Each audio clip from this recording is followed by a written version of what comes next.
Pessoal, tudo bem? Ó, só para vocês verem que eu não tô mentindo, eu tô gravando com a mão em cima dos evangelhos aqui, tá? Então, eu quero falar um pouco sobre isso, né? Vocês veem esse comportamento, a pessoa, ela tirou uma conclusão completamente absurda e no instante seguinte ela começa a ver assim, nossa, mas será que eu tô certo? Será que é isso, né, que eu entendi e tal? E eu quero falar um pouco disso e sobre inúmeras outras coisas na sequência de stories, vai ser a última vez, acho que eu vou falar disso. Se eu for falar mais disso, vai ser somente em vídeo no YouTube. Se eu for fazer, não queria fazer, né, mas dependendo, tem muita gente pedindo, então talvez eu dê uma aula sobre isso, sobre a minha opinião, sobre minha análise, não sei, né. Mas eu queria conversar com vocês aqui sobre como teologia não é brincadeira, né, e eu lembro muito, assim, das coisas do Parabellum, né, a gente no Parabellum lendo toda a patrística, e eu imagino pessoas assim, escandalizadas se lessem algumas outras coisas que os santos da igreja falaram, por exemplo, como o próprio Doutor da Graça, Santo Agostinho, né? Eu fico imaginando, vou botar o texto no próximo story para vocês verem Santo Agostinho falando, e eu quero que vocês reajam a esse texto. Que vocês deem uma lida nesse texto aqui, que está logo nas primeiras páginas do Espírito e a Lei, um dos livros mais importantes de Santo Agostinho, onde ele fala sobre a possibilidade de uma pessoa viver sem pecado. Olha o que ele diz. Estaria Santo Agostinho, por exemplo, negando, né, a Imaculada Conceição de Nossa Senhora, o fato de que Nossa Senhora não teve pecado, por exemplo? E aí? Então, assim, quando os alunos do Parabellum leem essas coisas, né, a gente discute sobre essas coisas e eles começam a entender que teologia não é brincadeira, né? Que existem problemas sérios, que a maioria esmagadora das contradições são contradições que você não consegue nem demonstrar que são contradições meramente aparentes, tá? Então, assim, teologia não é brincadeira. E o que eu vejo hoje é esse tipo de reação exacerbada a tudo que o magistério fala, né, todas as coisas, é sempre um desconhecimento profundo do que teologia é mesmo, de verdade, das complicações, é um desespero, né, absurdo. Fico imaginando se, por exemplo, o magistério da igreja soltasse uma nota doutrinária falando sobre teologia da graça e falasse isso aí que Santo Agostinho disse nesse livro, os tradicionalistas agora estariam rasgando as suas vestes por conta do dogma da Imaculada Conceição. Pior, eles já rasgam as suas vestes para o que não é dogma, vocês estão entendendo? Então, assim, em que momento da coisa a gente decidiu parar de falar, né, do conteúdo dessas coisas e começar a simplesmente ter uma posição clubista em relação a isso, né? Assim, uma posição de desconfiança extrema do que o autor está dizendo, né, de supor a intenção do autor. Eu não vejo um argumento que não seja citar o negócio ad nauseam e dizer assim, não, isso aqui contradiz o magistério, não, isso aqui tá errado. Não tem um argumento, sabe? E vendo isso, me deu uma tristeza profunda. Por quê? Porque o foco do perfil aqui sempre foi elevar as discussões, trabalhar os pontos centrais e tal. E a priori isso me fez querer não falar desse tema. Mas é tanta coisa que eu precisei criticar essa postura, como eu venho criticando há muito tempo. Ou seja, não tem um porquê. Ah não, o porquê é porque eu quis. E qualquer pessoa que discorde está passando pano. Vocês acham que isso é uma postura minimamente decente em relação ao magistério da igreja? Ah, tudo bem, não é um magistério infalível, né? Isso é uma mensagem que um rapaz mandou agora há pouco, né? Falando sobre o fato de não ser magistério infalível. Os tradicionalistas, eles frequentemente esquecem que eu provar que algo não é infalível não significa provar que o algo falhou. Então, o que a gente deveria fazer? A gente deveria olhar o conteúdo, né, e ver se realmente existe um problema, que é o que muitos teólogos provavelmente vão fazer, vão escrever teses respeitosas, discordando e tal, né, e espero, inclusive, que essa questão de Nossa Senhora Medianeira seja revista e tudo mais, que o termo do sempre inoportuno também seja reformado, né? É um documento reformável, né, gente? Só que esse desespero, essa loucura, essa criancice, esse escândalo, né, isso me irrita extremamente, tá? E faz com que o nível da discussão seja um nível de discussão grenal, como a gente diz aqui no Sul, entendeu? Fica cada um defendendo o seu timezinho e ninguém senta pra falar do negócio de verdade. Sim, vamos fugir disso. Nessa história eu vou tentar explicar em um minuto muito brevemente as complicações disso aqui. Primeiro que são três coisas diferentes ali que estão sendo restringidas, né? Tem a questão da dispensação universal, né? Tem a questão de Maria como corredentora, esse é o título, e tem a questão de Maria medianeira de todas as graças, né? Então, assim, primeiro que já são três coisas diferentes que estão sendo colocadas no mesmo balaio, como se o documento tratasse de todas de igual forma, o que não é verdade. Segundo, a pessoa que está à frente, né, do dicastério é um cardeal, né, prefeito do Santo Ofício. Não é a tua mãe, não é a tua avó, né? Eu acho que o catolicismo de internet ele começou a criar esse distanciamento. Eu posso criticar qualquer pessoa de qualquer jeito, né? Você está falando de um dos príncipes dos apóstolos. Um cardeal, ele é príncipe dos apóstolos, entendeu? É discípulo direto. Aí você vai lá e fica chamando o cara de tudo que é coisa. Você acha realmente que essa é a postura que um católico deveria ter para as autoridades legítimas da igreja? Que chorem vocês, chorem quanto quiserem. A divina providência escolheu para estar lá.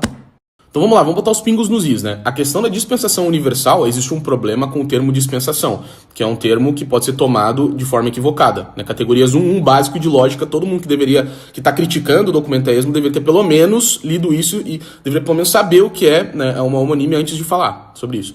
Ok? Então, assim, o documento deixa bem claro que o problema é o que isso significa, citando, inclusive, São Tomás, que diz que, né, pertence ao chefe a função de distribuir, no sentido de que dispensar ou distribuir universalmente pode ter duas acepções, a acepção subordinada e a acepção própria, que é justamente essa que se entende quando a coisa é dita simplícita. Esse é o primeiro problema teológico que tem ali, tá? Então, isso tem a ver com a dispensação, esse é o primeiro problema. A questão de Nossa Senhora medianeira é outro problema. A questão da corredenção é outro problema e assim por diante. Isto é um problema dogmático, não é uma questão de ecumenismo meramente, não é uma questão pastoral meramente, é uma questão que mexe com algo de fide, chore, esperneie o quanto você quiser, né? É assim que funciona, simplesmente é verdade, tá? Agora, quando a gente está falando da questão de Maria medianeira de todas as graças, o problema não é com ela ser medianeira, mas com implicar necessidade na mediação. Isso vai cair num problema teológico similar àquele problema de, então foi necessário que Deus fizesse uma criação ex nihilo, né? Então foi necessário que Deus tivesse se encarnado, né? Isso era para nos redimir, né? Que é aquela questão da diferença, da distinção, que os tradicionalistas não conhecem, entre necessidade hipotética e necessidade simplícita, tá? Então tem uma diferença entre essas duas coisas. E isso não é uma distinção fácil de ver, tá? Não é uma distinção simples, é uma distinção complexa e o problema teológico já é outro, diferente, que novamente não tem a ver com algo ecumênico meramente, nem com algo pastoral meramente, mas mexe novamente com questão de fide, não só isso, com os preâmbula fide, com questões de metafísica, tá certo?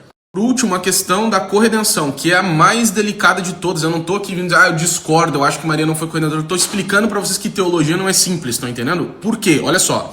A questão da corredenção, ela é a mais complexa e delicada porque ela toca no mesmo problema que a Imaculada Conceição tocou, só que de um jeito mais grave. Por quê? Porque a Imaculada Conceição, ela fez com que, inclusive, santos como São Tomás de Aquino, em algum momento da vida, rejeitassem essa noção dogmática, né, que seria dogma depois, justamente por não conseguirem entender como conciliar a Imaculada Conceição com o dogma da redenção universal, o princípio de fide, que está de forma vasta nos princípios dos artigos da fé. Tá? Então, o cristianismo é cristianismo porque nós acreditamos que Jesus é o Salvador e Redentor da humanidade, né? Então, assim, não é qualquer coisa que a gente pode sair dizendo aí que, né, tem que ser realmente Nossa Senhora, uma figura de grande respeito, de fato, né, aquela criatura mais perfeita dentre todas as criaturas e tudo mais. Ainda assim, existe toda uma prudência para se analisar essa questão, porque lá da Conceição de Maria, pessoal, ela tocava perátides no dogma da redenção universal. Por quê? Porque ela dizia assim, olha, parece que existe uma criatura, não só qualquer criatura, mas a mais perfeita das criaturas, que agora vocês estão dizendo que não foi redimida. Como assim? Né? Então, assim, ela não tratava exatamente de quem que opera a redenção, ela tratava do objeto da redenção, que é algo mais simples, que toca mais de raspão no dogma da redenção universal, correto? E vejam, só neste problema a igreja ficou por séculos tentando resolver. Foi proclamar esse dogma séculos depois da discussão ter iniciado, porque era extremamente complexo lidar com a redenção universal. Por quê? Porque o cristianismo se chama cristianismo porque nosso Senhor Jesus Cristo é o nosso Redentor. Este é o dogma central da fé cristã. Agora, vejam que a questão da corredenção, ela não está nem falando sobre quem que é o objeto da redenção, isso não é o problema. Ela está colocando um problema em quem é o agente da redenção, é muito mais delicado, vocês estão entendendo o negócio? Eu não tô aqui para dizer, não, Nossa Senhora não foi corredentora, eu tô explicando para vocês que teologia não é simples, não entendendo? Que existem objeções, tem uma cosmogonia interna que eu preciso que faça sentido. É assim que eu vejo teologia enquanto ciência, estão entendendo? E não é com narrativas, o Tuxo é ruim, Vaticano II não presta, a igreja apostatou, tá passando pano, CNBB. Não é com isso que vocês vão resolver problemas teológicos, meus caros. É simples assim, vocês precisam ir no cerne da coisa. Olhem o documento quando fala da corredenção. O que o documento diz? Ele cita o cardeal Ratzinger falando que, literalmente, que a igreja não está madura para isso e que ele pessoalmente tinha dificuldade de ver como essas coisas estavam no magistério, né? Na tradição, aliás, e nas Sagradas Escrituras. E por que isso é importante? Porque quando eu trato teologia como ciência, e não como brincadeirinha racionalista no Instagram, quando eu falo de teologia enquanto ciência, eu preciso provar e demonstrar a conclusão dos primeiros princípios. Toda ciência tem primeiros princípios. Quais são os primeiros princípios da teologia, meus queridos? Questão 1 da Suma, básico, teologia módulo 1, são os artigos de fé, então precisa estar lá, pô. Pronto. Bom, aí um rapaz mandou essa mensagem aqui. O que eu vou falar aqui não é pra ele, porque eu já conversei com ele, ele é super tranquilo, entendeu a questão, tá? Mas eu vi que esse mesmo argumento tá sendo mimetizado nos meios tradicionalistas. E, meu Deus do céu, quando eu vi isso aqui, eu comecei a perceber o seguinte: os tradicionalistas novos não conseguem mais defender a própria hermenêutica, tá? É um negócio assim, eu não tô nem mais lidando com pessoas que defendem o tradicionalismo como ele era definido, sei lá, 5 anos atrás. Agora eu tô lidando com pessoas que não conseguem defender, não entendem nem o que elas acreditam enquanto tradicionalistas, tá? Porque assim, só dizer assim, não, X papas falaram sobre isso, né? E os santos falaram sobre isso, alguns santos falaram sobre isso.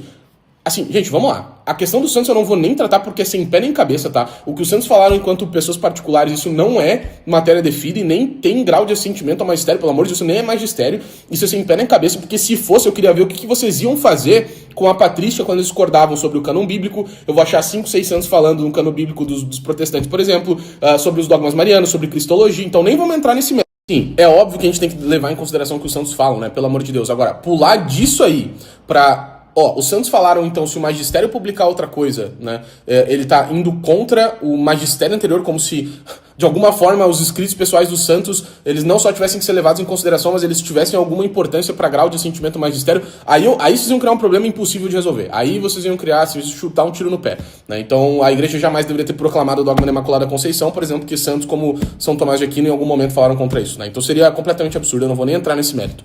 Agora, falando em magistério anterior, percebam, olha só o que o Paz falou, né? Tem um documento de São Pio X falando o contrário. Luca, tudo bem, então não é um. São 5 documentos de papas diferentes falando sobre isso. Aqui eu tenho que levar em consideração. Por quê? Porque supostamente existe aqui a questão do magistério ordinário infalível. Tem muitos tradicionalistas que não fazem ideia do que isso é, tá? E nem por que isso endossa o argumento deles, tá? Mas isso aqui precisa ser respondido. Agora, 5 citações de papa não formam magistério ordinário infalível. Pelo amor de Deus, e um tradicionalista não pode defender isso, tá? Vocês precisam argumentar, e boa sorte pra fazer isso, porque magistério ordinário infalível não tem critério quase nenhum, tá? É super difícil de entender isso. Mas assim, vocês pegarem 5, 6 citações de papas e falar que isso é magistério anterior, magistério com M maiúsculo, magistério ordinário infalível, não tem pé nem cabeça. Porque daí, qual que é a diferença de fazer isso? E eu, por exemplo, pegar 6 citações de João 23, Paulo VI, João Paulo II, Bento XVI, Papa Francisco, Papa Leão, pegar 7 citações sobre o diálogo interreligioso, então agora eu consegui te provar que existe magistério ordinário infalível no diálogo interreligioso aos moldes do Concílio Vaticano II. É isso, então, é o argumento, né? Então, assim, isso não pode ser hermenêutica da ruptura, pessoal. Vocês precisam, assim, pelo menos defender a posição tradicionalista na cartilha. Pega a cartilha e defende direitinho. Então, assim, você quer dizer, não houveram movimentos do magistério autêntico, né, em favor da corredenção? Não tem como negar isso. Isso não tem como negar, né? Houve, de fato, magistério autêntico. Só que daí, sim, é batalha de magistério autêntico contra magistério autêntico. Magistério autêntico não é reformável, não é por isso que o Concílio Vaticano II pode ser reformável, porque é magistério meramente autêntico, né? Então, assim, aquele lá também pode, né, cara? Então tu vai ter que defender que isso que os papas falaram é magistério ordinário universal. Boa sorte pra fazer isso. Boa sorte porque nem a igreja entende assim. Então, peraí, então tu tá definindo para a igreja o que é magistério ordinário infalível. Vocês entendem as implicações das ideias de vocês, cara? Pelo amor de Deus, sabe? Então assim, eu não vou mais falar sobre isso. Se eu falar, vai ser num vídeo no YouTube, só se vocês quiserem muito. Quem quiser estudar comigo, tem o Liceu, tem o Parabelo. Eu não falo mais disso aqui porque, depois eu vou ficar passando por louco. É muito rasa a discussão. É rasa, é histérica, ela é completamente apelativa, supõe má intenção do autor e eu tô fora. Valeu.